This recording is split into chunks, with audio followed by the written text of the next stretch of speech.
नमस्कार मित्रों, मैं कई बार कल्पना करता हूँ और उस कल्पना को आपके साथ में बांट भी रहा हूँ कि अगर आज के संदर्भ में, आज के युग में महाभारत काल का यक्ष और युधिष्ठिर का संवाद होता तो उसमें क्या कहा जाता। यक्ष का एक प्रश्न था जिसे यक्ष प्रश्न के नाम से भी जाना जाता है कि दुनिया में सबसे बड़ा आश्चर्य क्या है। और उस वक्त युधिष्ठिर ने जो उत्तर दिया था वो तो ग्रंथों में कैद होकर रह गया। लेकिन आज यक्ष वर्तमान संदर्भ में ये सवाल करता तो युधिष्ठिर उससे यकीनन ये कहता कि ये पुतिन, ज़ेलेंस्की, बाइडेन, फ्रैंको सब जानते हैं युद्ध क्या होता है। सब ने तबाही के मंजर देखे हैं। सब ने बड़ी बड़ी इमारतों को, विशाल काय इमारतों को मलबे के ढेरों में बदलते हुए देखा है। और उस विभीषिका में भी, इतनी खतरनाक विभीषिका के बावजूद ये लोग अब भी बम वर्षक विमानों, मिसाइलों, परमाणु युद्ध, इन सब की बातें कर रहे हैं। अब ये बताएं, इससे बड़ा आश्चर्य क्या होगा कि ये लोग जिन्होंने युद्ध की विभीषिकाएं देखी हैं, ये लोग फिर उन्हीं बातों पर आमादा हैं। तो युधिष्ठिर यकीनन यही जवाब देता कि यक्ष, इससे बड़ा आश्चर्य क्या होगा। हम इन लोगों को आइकॉन मानते हैं, इन लोगों को इस सदी का या इस वर्तमान परिवेश का महानायक मानते हैं। और पुतिन अपनी भूमिकाओं को निभाते हुए ये भी भूल गए कि उन्होंने जिस माँ के पेट से जन्म लिया वो माँ एक युद्ध क्षेत्र में लाशों के ढेरों के नीचे बेहोश पड़ी थी। और जब ढेरों को हटाकर उसे निकाला गया तो उसमें अभी सांसें बाकी थीं। और ऐसी माँ के पेट से पुतिन ने जन्म लिया था। पुतिन ये भूल जाते हैं। इससे बड़ी युद्ध की विभीषिका क्या होती है कि एक बच्चा जब पेट में है और माँ जो है वो युद्ध की विभीषिका से ग्रस्त है और बाप पागलों की तरह से माँ की लाश को दोबारा हिला हिला कर उसको ज़िंदा करने की कोशिश करता है। कुछ सांसें लौटती हैं और उसके बाद एक बच्चे का जन्म होता है। बच्चे का नाम पुतिन होता है। लेकिन इस सारी विभीषिका को पुतिन ने भी भुला दिया। और ज़ेलेंस्की, जो दूसरे ज़ेलेंस्की महोदय हैं, वो ये भी भूल गए कि उन्होंने एक प्ले किया था मंच के ऊपर। Servants of the people play का नाम था। Servants of the people play इतना ज़्यादा लोकप्रिय हुआ कि लोग न केवल हंस हंस के पागल हुए बल्कि उसको एक प्रेरणा का स्रोत भी मानने लगे कि ये तो हंसी मजाक में बड़ी गहरी बातें कह गया। और बाद में जब इसने देखा कि इतनी लोकप्रियता बढ़ गई तो इस शख्स ने उसी नाम की पार्टी बना ली। उसी प्ले के शीर्षक के नाम के साथ जोड़कर सर्वेंट्स ऑफ द पीपल नाम की एक अपनी पार्टी भी बना ली। और बाद में चुनाव भी लड़ लिया। चुनाव लड़ा तो जीत भी गया। और जीत गया तो पहली बार जिस चीज़ का सपना नहीं देखा था, सत्ता की उस गलियारे में इसको प्रवेश मिल गया। लेकिन ये सब लोग भूल गए कि ये युद्ध की विभीषिकाएँ क्या होती हैं, आदमी कैसे निकल कर परिस्थितियों के आंचल से बाहर आता है। और यही चीज़ बाइडेन भूल गए, बूढ़े हो चले हैं। उन्होंने द्वितीय महायुद्ध की विभीषिका को झेला है। बाइडेन ने भी 2 साल अमेरिका में अनिवार्य है प्रत्येक नागरिक के लिए सैनिक ट्रेनिंग लेना। उसने सैनिक शिविर देखे हैं। सैनिक शिविरों के जो भीतर की जो कार्यशैली है उसको भी देखा है। और उसके पास भी वो एटॉमिक वारफेयर का बटन है। जो एटॉमिक वारफेयर का बटन बाइडेन के पास है, वैसा ही बटन पुतिन के पास भी है। और उनको ये अधिकार है कि जब भी परिस्थिति की मांग हो उस बटन को दबा दें। और आज का परमाणु परीक्षण जो है या आज का जो परमाणु बम है वो हिरोशिमा नागासाकी जैसा नहीं है। आज उसकी क्षमता जो है यूरेनियम की इतनी बढ़ चुकी है कि उससे 10 गुना ज़्यादा नुकसान हो सकता है। लेकिन इन लोगों ने कभी ये नहीं सोचा।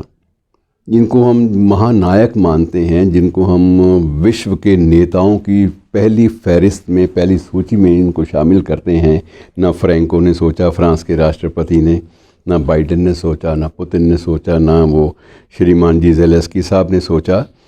सभी ये जानते हैं और सभी इस बात को भुलाकर अपनी उसी जो ख़तरनाक जो प्रवृत्ति है उस पर लौट आते हैं। तो ऐसी परिस्थिति में आदमी क्या करे।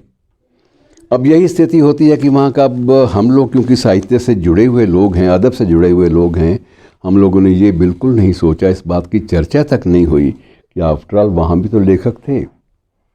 उनका क्या स्थिति होगी, उन्होंने किस मानसिकता में क्या क्या लिखा होगा। यूक्रेन के कवियों ने, साहित्यकारों ने, वहाँ भी लंबी चौड़ी फहरिस्त है साहित्य की, किताबों की, अपनी दुनिया रही है उनकी। लेकिन आज सभी सहमे और दुबके हुए पड़े हैं और बम वर्षा की जो एक बिसात वहाँ बिछी हुई है, उसमें वो लोग अपने शब्दों को भी भूल चुके हैं, कविताओं को भूल चुके हैं, सारी की सारी चीज़ें हाशिए पे सरक गई हैं। जितनी भी आप ये कह सकते हैं कि जो सौंदर्य बोध से जुड़ी हुई, एस्थेटिक से जुड़ी हुई जो बातें हैं, सारी की सारी बुहार दी जाती हैं जब ऐसे समय आते हैं। और ऐसे समय में मित्रों, पिछले दिनों हमने जिक्र किया था शायर की एक नज़्म का, आज एक नीरज की कविता के कुछ अंश, कविता लंबी है और क्योंकि वो इसी विषय के साथ जुड़ी हुई है, उससे उस पर थोड़ा सा उसका मनन कर लेते हैं, उसको ज़रा दोहरा लेते हैं कि मैं सोच रहा हूँ अगर तीसरा युद्ध हुआ।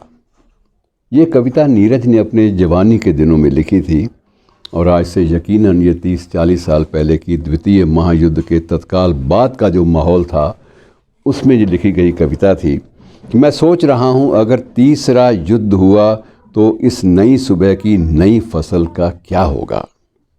इस नई सुबह की नई फसल का क्या होगा, मैं सोच रहा हूँ गर ज़मीन पर उगा खून, इस रंग महल की चहल पहल का क्या होगा। और ये हंसते हुए गुलाब, महकते हुए चमन, जादू बिखराती हुई रूप की ये कलियाँ, ये मस्त झूमती हुई बालियाँ धानों की, ये शोख सजल शर्माती गेहूं की गरियाँ। और इसी के आगे मैं इस कविता को पूरा इसका पाठ नहीं करूँगा क्योंकि मेरा मकसद मूल रूप से यही है कि साहित्य में भी हर चीज़ की, हर विभीषिका की प्रतिक्रियाएँ होती हैं। किलकारी भरते हुए दूध से ये बच्चे, निर्भीक उछलती हुई जवानों की टोली, रति को शर्माती हुई चांद सी ये शक्लें, संगीत चुराती हुई पायलों की बोली, इन सब पर खामोशी मौत बिछा देगी।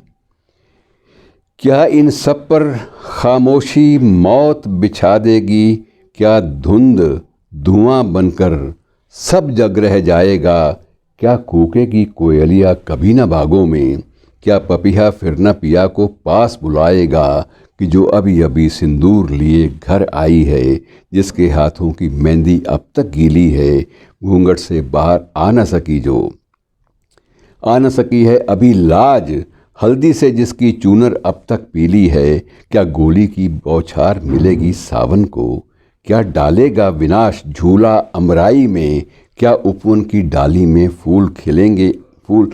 उपवन की डाली में खिलेंगे अंगारे, और क्या घृणा बजेगी भौरों की शहनाई में। Chanakya, Marx, Engels, Lenin, Gandhi, Subhash, सदियां जिनकी आवाज़ों को दोहराती हैं, तुलसी, वर्जिल, होमर, गोरकी, शाह मिल्टन, चट्टानें जिनके गीत अभी तक गाती हैं। मैं सोच रहा क्या उनकी कलम न जागेगी, मैं सोच रहा क्या उनकी कलम न जागेगी, जब झोंपड़ियों में आग लगाई जाएगी, क्या करवट न बदलेगी उनकी कब्रें, जब उनकी बेटी भूखी पथ पर सो जाएगी। तो ये विभीषिका मित्रों इतनी ख़तरनाक है। आप कभी भी, अब इलेक्ट्रॉनिक चैनल्स का ज़माना है, आप उस विनाशकारी युद्ध के साक्षात गवाह हैं। वहाँ आपने ये भी देखा होगा कि एक व्यक्ति वायलिन बजाते बजाते अपने हाथों में वायलिन एक तरफ रखकर स्टेन गन पकड़ रहा है। तो ये सारी की सारी एस्थेटिक्स की हत्याएं, सौंदर्य बोध की हत्याएं, ज़िंदगी की संवेदनाओं की हत्याएं किस तरह होती हैं, इस युद्ध ने हमें बहुत सारे सबक दिए हैं। लेकिन वही बात, युधिष्ठिर आज भी यही जवाब देगा कि इससे बड़ा आश्चर्य क्या हो सकता है कि ये सब कुछ देखते हुए भी लोग, इस सृष्टि के नेता गण, इस सृष्टि के प्रथम पुरुष, इस सृष्टि की पहली पंक्ति में खड़े हुए नीति नियामक लोग कोई भी सबक नहीं सीखेंगे। शुक्रिया दोस्तों।